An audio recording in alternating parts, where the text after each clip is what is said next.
Hey friends, Mark Holmes here, and as always, thank you guys for watching, commenting, and subscribing to the Joe Boo Sports Report. Without you guys, you know, this literally does not work. And boy, it's Memorial Weekend Sunday afternoon, about 3 o'clock, and the skies are getting dark as can be. And unfortunately, I do think the rain is going to be headed in. I do at least have some ribs in there cooking. Hopefully I can get them done before the downpour is out. And I at least got my deck power wash, so at least I got that squared away. And I got my wood for building my my sectional.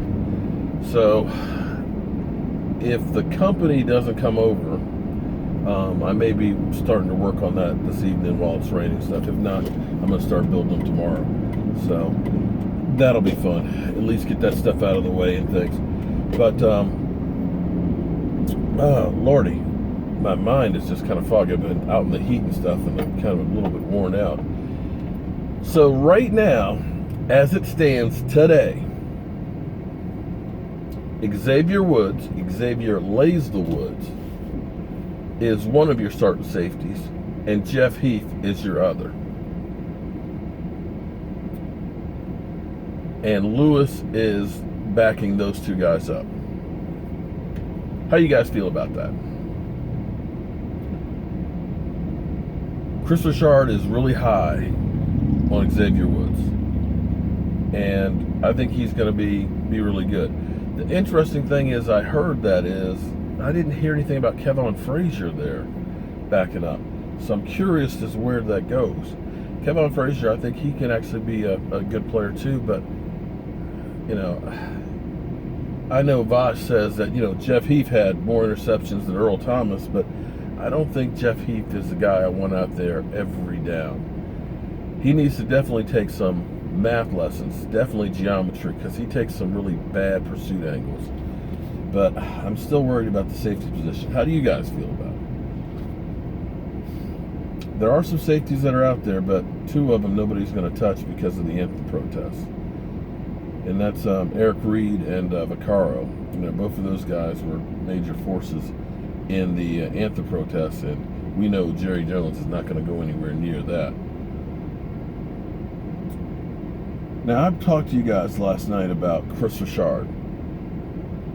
On paper, there is absolutely, positively no reason for Chris Richard to get fired.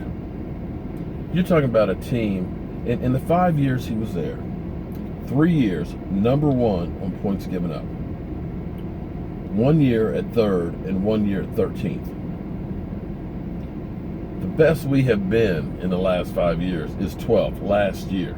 Think about that. And I don't think the fallback last year you can put on and say, oh, Chris Richard lost it. You lost key players on that defense. You lost Richard Sherman. You lost Sheldon Richardson. You lost Cliff Averill. Your defense is going to take a hit, but you were still 13. I still believe that whole dynamic that we're hearing about, you know, that after that Super Bowl loss, that was time to clean house. That defense did not like Pete Carroll, and this is a whole power struggle. So if that is truly the case, that the defense definitely was giving Pete Carroll a hard way to go, you still have Earl Thomas, who was part of that Legion of Boom that's left. Cam Chancellor may never play again. He has to get medically cleared, and it's doubtful that happens. So if you clean house of a guy, a coach, who did everything that you need a coach to do,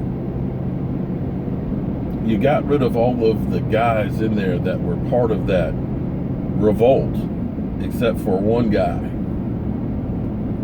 Earl Thomas, that you've been trying to move. You've made no bones about it. You tried to trade him. So are you now going to embrace him, even though you kicked everybody else to the curb? It'll be interesting June 12th, when mandatory OTAs, minicamp start. I still believe opening game, Earl Thomas will not be a Seattle Seahawk. We'll have to wait and see. But if you got rid of Richard Sherman, if you got rid of Chris Richard, if you got rid of Michael Bennett, what makes you think that you won't get rid of Earl Thomas? I'm Mark Holmes. And I can't wait to get back home and do some more work. I'll see you guys soon.